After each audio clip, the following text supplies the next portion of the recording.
In this video, I'm going to show you how to properly record an account-to-account transfer. Now these instructions will apply anytime you're doing a transfer between two online accounts. Now my example today will use a checking and a savings account. However, if you transfer money between a checking and a credit card account, the same instructions will apply. So the first thing you need to be aware of whenever you do an account-to-account transfer is that you'll receive two separate transactions.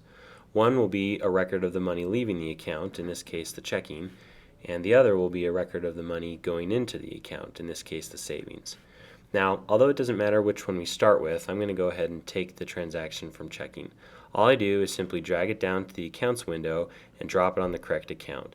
Now you'll notice that the system doesn't let me mess it up and won't allow me to drop it to an account it doesn't belong to. So I go ahead and just drop it onto the checking account, and that's going to bring up the account transfer window. Now it already knows that the money came from the checking account. All it's asking me to do is select which account the money went to, in this case the savings. I can type a quick note if I want to, and then I go ahead and click on OK. Now that's going to assign this first transaction. And the other important thing is you'll notice that it created a new pending transaction down here. Now that transaction is put in place to keep your accounts in balance. One thing that is important to note is that you may not get this second transaction for a couple of days, depending on how long it takes your financial institution to post it. So this transaction is put in place to keep those accounts in balance.